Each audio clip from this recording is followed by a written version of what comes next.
What's up, guys? Welcome back to Mission Accomplished. My name is Michelle. I'm Garrett, and today we are going to talk about the vermin that have infested our home. But first, I just want to say and take a moment to appreciate my Yu-Gi-Oh shirt. This is a Blue Eyes White Dragon. Yes, audio listeners only cannot appreciate the Blue Eyes White Dragon. Yeah, so we're experiencing. You said something interesting to me. That shirt, the eyes are not blue. Okay, they're like black green. So this is what I wanted to talk about. Yesterday, you came up to me and said, I asked you, do you know what the name of this Yu-Gi-Oh card is? And you couldn't get it because you didn't know. Because, yeah, on the shirt, the eyes are gray. They're not blue. I couldn't get it because I didn't watch Yu-Gi-Oh! Pokemon over here.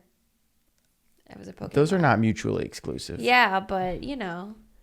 Okay, so you didn't know what it was, and that's fine because this shirt clearly doesn't give it blue eyes. No.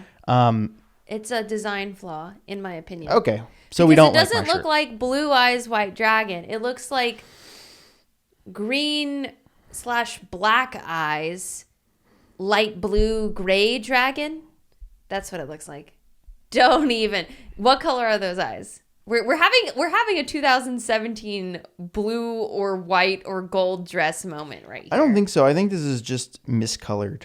That's all. Don't diss the Blue Eyes White Dragon. Yu-Gi-Oh fans will understand. I don't diss the Enterprise, the universe. Okay, wait. The concept Can I ask of a question first? What? Okay. In your own words, what is Yu-Gi-Oh about? Okay. I think I got this. Okay. So Yu-Gi-Oh is an anime. Okay. That is about a boy playing a card game that comes to life in quest for usurping some sort of evil genius rich man mastermind. Yu-Gi-Oh! That is not bad. We'll leave it at that. I only know this because of you. Okay. And because we watched a couple episodes. We watched one episode. We watched the episode where Yugi arrives at Duel Master Island. Is that what it's called? I don't remember. Anyway, Pegasus Island. It's the first season.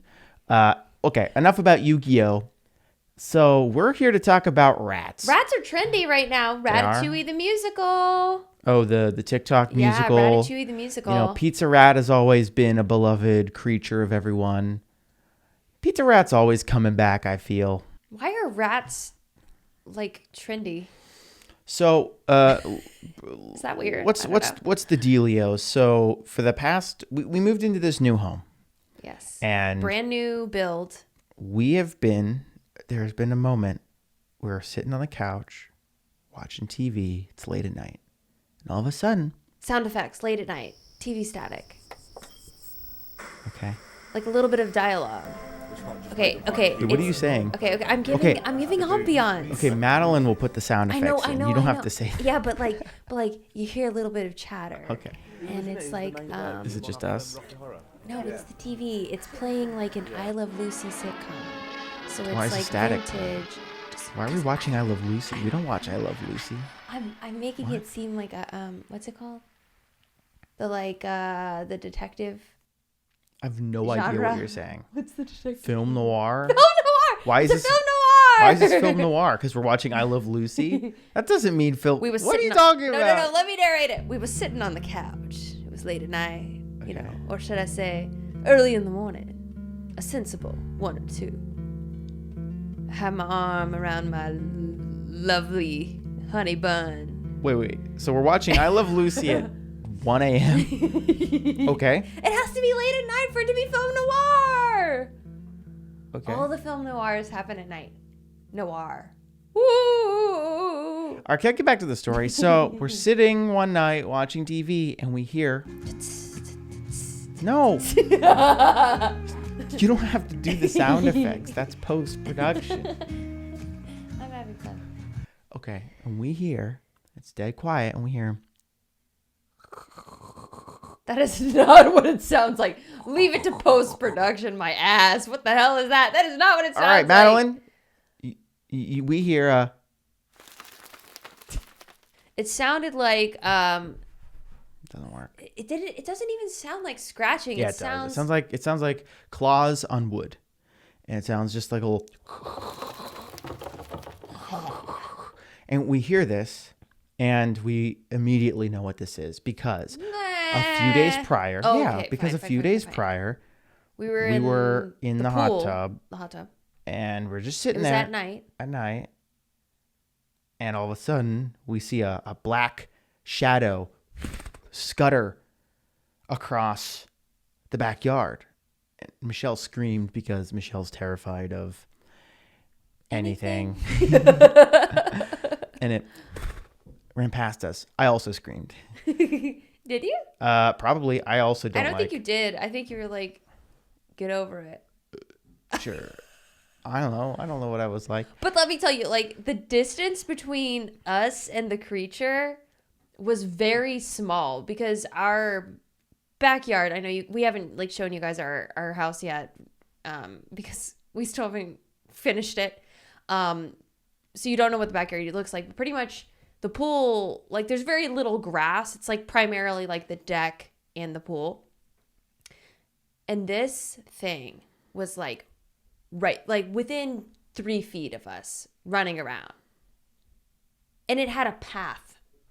It knew where it was going. This wasn't the first time this hoe had come around our backyard. So we see this rat. Rat! It's a rat! Now identified as hoe. We see this no, hoe. No, please don't call it hoe. Run across the yard and then go straight toward the house. But very close to us. It was very close to us. Great. But it went and it was dove in a hole. It was making a beeline for the deck. The stairs. And it ran across the deck and went into the hole. Okay, went into a hole. The hole, you know the hole I'm talking about. Under our deck. Yeah, I know. It goes into the hole. And this was like shortly after we moved in. It was shortly after we moved in. And so now we're hearing little scratchy sounds under our deck. Not shortly after. So what Michelle does is every time she hears it, she goes over to the area of the house where that scratching's happening, and she stomps up and down. You gotta set it up. Okay, basically. So he runs under the deck. You hate them. And the deck is also like adjacent to our kitchen. So when we're / living area, so when we're watching TV, we can hear it. And yes, I will when I hear them down there, I will slowly, very quietly, like Ninja Matrix style, very gently walk over to the area and then boom! So I've tried right over their heads. So listen, I've tried that. And I can't get the second I start approaching them as quiet as I can be. And I spent a half hour one day like creeping so I could do the same thing. Well, what I wanted to do is put my ear to the floor and listen to them. I was trying to get over there. And no matter what, my first step I take, the scratching stops. And I think they can feel the vibration, even such a subtle vibration. Do you think it's because you're taller, like bigger than me? So like they hear it more? Because when I do it, probably they don't run naturally away. Make a bigger vibration. That makes sense. I weigh more. But like I am being very stealthy, so I think. And I'm like decently stealthy. Yeah. Especially when I'm in socks. Yeah. Yeah. So anyways, like at first we thought, okay, maybe they're just here because, you know, we haven't lived here very long. Like when we first moved in, because it was a recent build, like, and it was the end of summer, like there were ants in some places, so we had to take care of the ants. And it's sort of like suggested to us that, oh yeah, like you have a backyard, there will be like critters, animals, like there's an ecosystem. And we haven't lived anywhere with a yard, so we don't know that. Here's the problem. Our neighbors, I guess we know that. Our neighbors have citrus fruit trees. But you got to tell them how we figured that out. How did we figure that out? Okay, so then we finally like report this because it's continued and we're not sure what to do. You didn't tell about our initial. I didn't get there yet. Okay, fine. So we could tell. Neighbors. So we found out there were rats because we have a citrus fruit tree. Well, primarily rat. One. We don't know. I guess we don't know. We found droppings in the yard. Okay. There's a fruit tree in our neighbor's yard that attracts the rats. That's all I'm trying to say.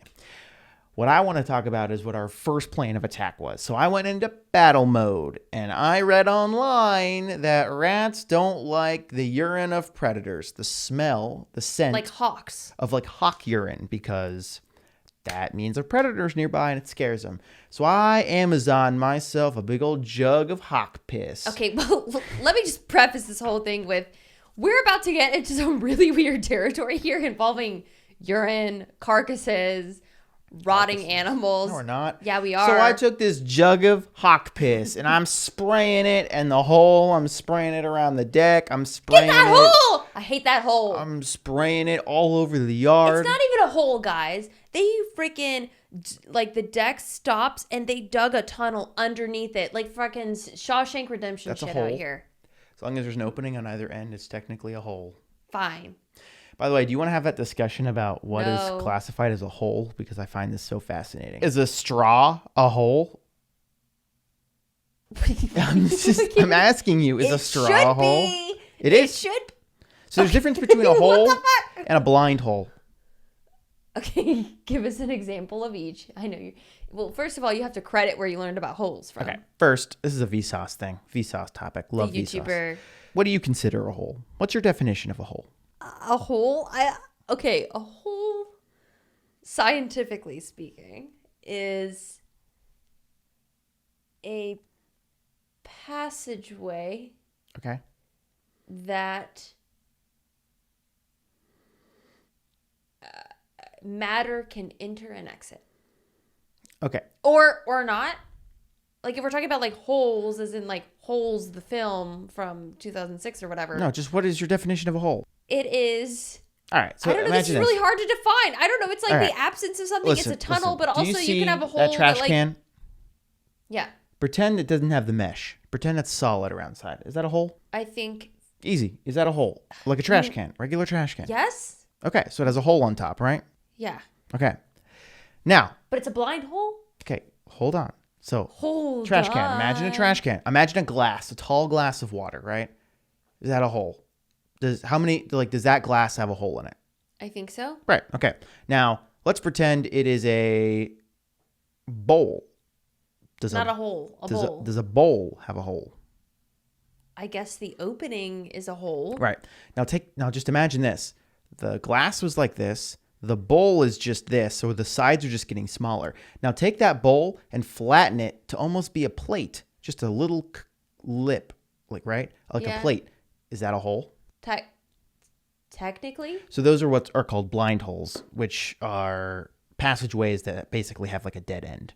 So technically, But why plate is it a blind hole? Because Because you can see the end. That's just the term for it. Flawed. So an actual hole would be something like a straw. Okay. Right? Or your esophagus, your mouth to your butt would be a hole. Hole. That brings us to our sponsors, MeUndies, for helping us cover our holes. Yeah. MeUndies are very comfortable. I wear them. I just ordered a bunch more of them post-Christmas. You should be changing out your underwear more than I thought you should be. And so I needed to just completely get new underwear. So I just bought completely new underwear, all MeUndies. If there's one thing that got us through this past year, it's love. Despite everything, we found new ways to match our daily lives together with the ones we love most. Hey, fiance. That's why MeUndies is going all out for Valentine's Day.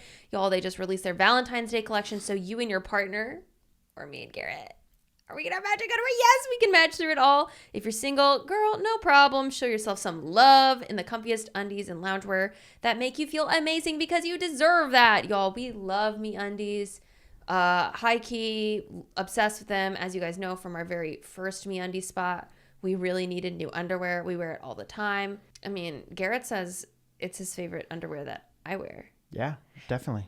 MeUndies are made with sustainable, breathable, softer than soft fabric and available in a range of sizes from extra small to 4XL. MeUndies membership gives you and your boo a new pair of undies or socks every month. Members get discounted pricing on everything MeUndies makes, as well as early access to major print launches. So MeUndies has a great offer for our listeners today, because y'all know we don't do this without giving you guys an opportunity to save some cash as well. So for any of you first-time purchasers, you can save 15% off and get free shipping. MeUndies also has their problem-free philosophy, and if you're not satisfied with any product for any reason, they'll refund or exchange it, no caveats or questions. So to get 15% off your first order and free shipping, go to MeUndies.com/mission accomplished. That is MeUndies.com/mission accomplished. Thank you, MeUndies. Thank you. For covering Our our holes. holes. So now let's go back to our original topic. We got way off track because we started talking about holes. And now we're talking about not holes, rats. And I guess the holes they dive into. So we have a rat. I take a jug of hawk urine and I'm spraying Is it actually hawk urine? Yes. And well, it's supposed to smell like hawk urine. So it's a chemical That smells like hawk urine. to the rat. Yeah. Because it doesn't smell also like safe. urine to us. It's also very safe because I bought like the pet kid friendly one so that not that we have pets or kids, I just didn't want to be squirting chemicals everywhere. So we sprayed that on the yard, try to make the rats go away. Well, they didn't go away. They didn't buy it. They knew that it wasn't authentic hawk urine. Well, I think they did go away for a little, and then they came back. That's and true. Then I guess it did work for a couple days. It did work for a couple days. They've come back. Yeah, I sprayed again. They came back again because they're smarter. They're smarter than we think, these rats. So now we've decided. Rat fact. Did you know, and I didn't Google this after someone told me, but I heard, and I hope this is true, that rats and potentially mice, their teeth grow indefinitely like our fingernails and hair do. And so that's why they have to keep gnawing. Gross. And if they don't, then their teeth will grow and then cut into their mouth and shut their mouth shut or something crazy. Isn't that gross? I hate that. Yeah. So we are trying to get rid of these rats, and we said fat rats too. And we're like, you know what? We throw in the towel. We need to let a professional handle our problem. Mm-hmm. So Michelle calls up. Get her done, pest control. Guys, this isn't an ad. And they send a man out. And he's Australian. He is Australian. And he's sent to take care of our rats. G'day, mate. And he does a walk around the house and he goes, here's your problem. I know exactly how to handle it. I know exactly how to handle it. I know exactly what to do. I know exactly what to do. We're going to tear your deck up. And go to Outback Steakhouse. Just kidding. No. And so he decided the only solution is we have to tear up the deck and then put wire mesh around the perimeter of the deck, put the deck back down, and then they have to nail in the mesh into the ground. The idea is this insane. Roll of mesh is when to fill the hole and nailing it in so it can't move, and the rats won't chew through it because they don't like the feeling of metal wire on their teeth. I don't know anyone who does. This is a way for them to just try to get through and be like, oh, nah, dog, I don't want to deal with that. Mm-hmm. And that will hopefully get them out of the deck, and it's a way to do it without murdering all the rats. It's just like a stay away. Because there are all other options they presented. They said they could lay traps, but then basically what the traps do is the traps obviously have something that attracts the rats into them. And what happens is you just get a bunch of rats attracted to the area, and then you have to clean it up afterwards, which I don't want to deal with. They would get killed by the trap, and then you have to remove the dead rats. Dispose the body. Yeah. And then but we're not trying to kill a bunch of rats. The other option was leaving poison out. But the problem with that is the rats again they will, eat the poison disguised as food or whatever. Then they still go under the deck and then they die there. And then we have dead rats. Yeah, so we're trying not to kill a bunch of rats. So the goal is to just scare them all out once the deck is torn up. Put the mesh in and then keep them from ever coming back. The goal is basically to just say, you're not welcome here. Bye-bye. Go to the fruit tree next door. Goodbye, rat. And so that's going to be taken care of us next week. Is that going to happen? They're coming tomorrow. By the time this podcast is up, our rats are going to be gone. Which means we'll have an update next week. A rat update. A rupdate. Does that sound weird? But this reminds me of another issue we had. We had a big mosquito issue also when we first moved in. When you have a swimming pool, it is just a massive breeding ground for mosquitoes. Like you a pond. So you have to keep the water circulation going at all times, and we actually we do a good job at that. Problem is, a lot of our neighbors have pools, and so there's just no way. And so I also went into mosquito slayer mode, and I mixed a bunch of chemicals that I read online. I got a pump for it. I suited up, and I went out there and I sprayed everything on the yard to try to get rid of the mosquitoes. And I'd never experienced that before because in LA, because it's so dry here, I'm from Louisiana, which is super humid. Like, it's impossible to escape mosquitoes there. This was the first time I'd been in LA and been bitten by a mosquito, and I was like, what the heck? And then we started getting pamphlets in the mail that were like, killer mosquito, new breed, like yeah, that kind of it stuff, was right? like They're it was massive. like there's a mosquito like pandemic, I don't know what to call it, like infestation of Southern California. It was very dramatic. But yes, the mosquitoes have been handled, and now that it's wintertime, yeah, now that it's I think winter, they're gone. I don't know. I think it's too cold for them currently. I think. Is that how mosquitoes work? I don't know. And that is our story about destroying, or not destroying, but preventing wildlife from infesting our home. Yay. I don't know why we told you that story. I think we found it more exciting than probably you did. Well, I will say, I didn't know until our pest control guy came that rats were such a big issue in LA in general. Well, luckily we didn't have them in our attic or anything. That Yeah. apparently is a nightmare. Yeah, to like deal they're with. not inside the house. They're just like under the deck, I guess. But you know what? If you have a rat problem, you shouldn't be ashamed. But now I hope that you guys have learned a little bit about what your options are. Yeah. And that there is a safe way to prevent Rats. Rats. Make sure you always come to Mission Accomplished for all your rat solutions and your rat needs. Speaking of rats, What? I might write a book. That's the segue. Speaking of rats, you might write a book. All right, Michelle, tell me about it. So over break, you have been recently incredibly inspired by a very specific book that you've been reading. Can you first tell me about that? Well, actually, I was inspired by 2 books. So over break, I read 2 amazing books that happen to be written by people I have the pleasure of knowing in real life, which is just so freaking cool. The first book that I read was called Read This for Inspiration by Ashley Perez.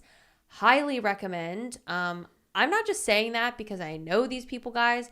This book was actually phenomenal. Maybe we can show like the cover or something here for you visual listeners. So this book I thought was really incredible, written by Ashley Perez, who is an amazing writer and creator who I knew from BuzzFeed.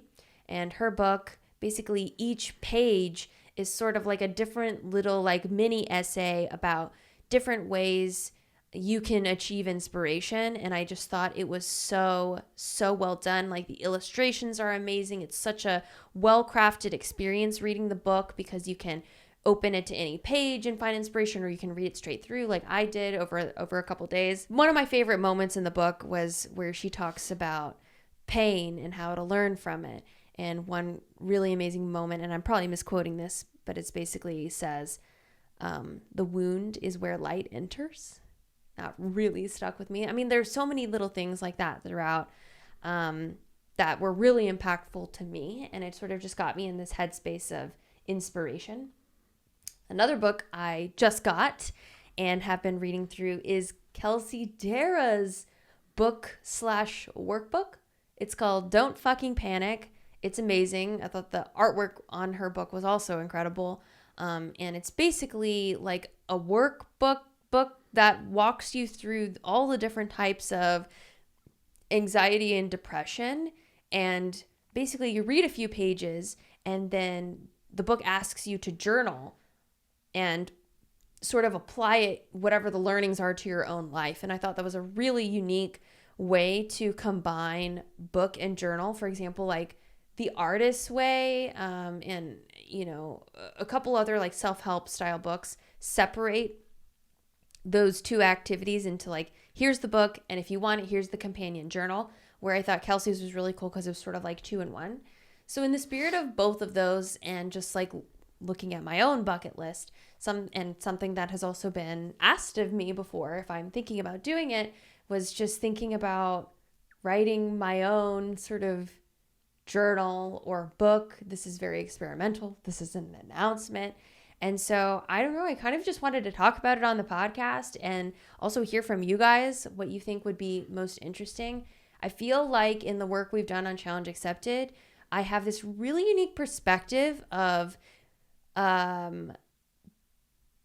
learning a new skill in about 30 days or so. And so I would really love to take everything that I've learned from,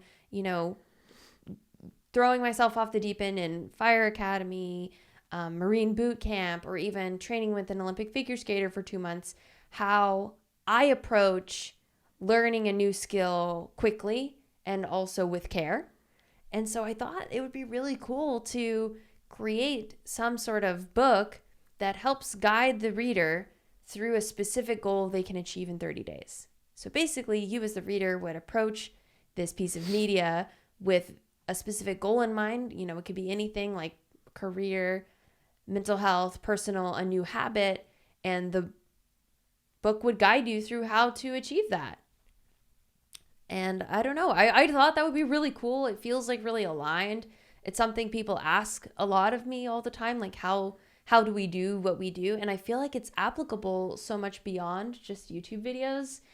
And I also think that for me, we have been just grinding on the channel so much, which I love, but also I want to explore and get excited about other ways of expressing my creativity. And I thought that would be really cool. What are you personally hoping to get out of taking on a venture like this, writing your own book? I think that, well, personally, I think it will challenge me in new ways. I also think that I've never, I've written a lot before, but not a full book. I think it'd be an amazing challenge. I enjoy pushing myself out of my comfort zone. I also think that there is so much I can share, and I would love to help other people in that way. I don't know. I think there's so much that could be done with something like this. And also, whenever I'm at the bookstore, I'm always looking for media like that to consume and to better myself. And I feel like I've read so many of those books and also sort of compiled my own version of how to apply all of those different things into my own life, that I think it would be maybe a unique take on all of that. Who would you say is the target audience? And I don't necessarily mean age or like that, but like what kind of person would see this in a bookstore and then find it useful to them? Well, I would hope that essentially I would want someone who has had a passion or a desire or a dream, but hasn't had that nudge to go after it, to find the book and allow the book to help guide them through stepping into the unknown.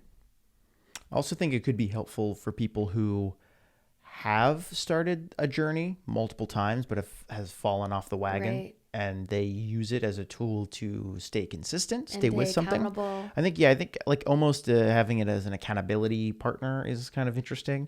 And I'm curious to see how this concept evolves over time, especially with your writing, because it might turn out that you start writing this over this year and it completely changes as you write it. Yeah, and it make could. And I'm work really out. curious to hear from you guys too. Like if there are things you would like help and guidance on, whether it's health and fitness or otherwise.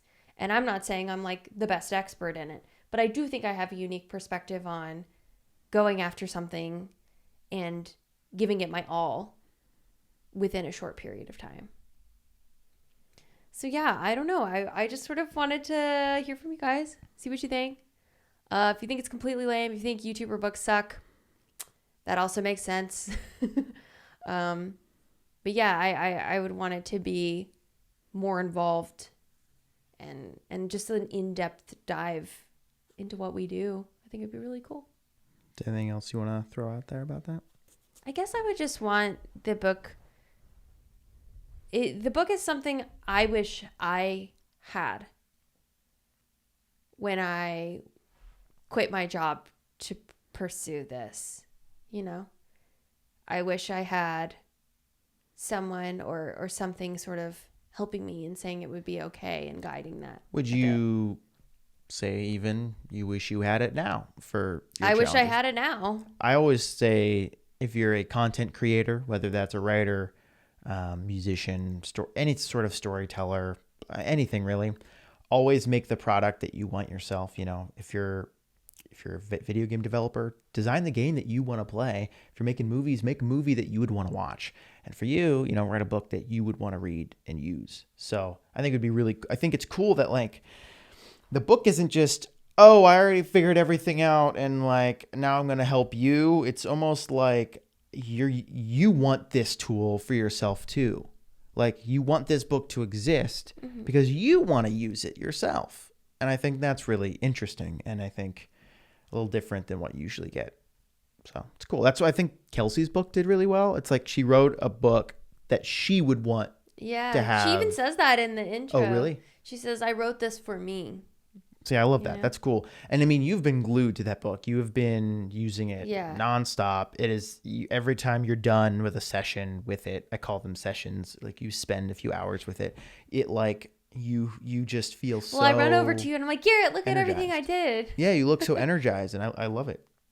So it's been really nice because coming into 2021, I'm a person who, self-proclaimed Leo, usually every December, this is going to sound insane, I sit down with my therapist life coach and we make a 10-page single-space document of all of the goals and things I hope to achieve in the following year.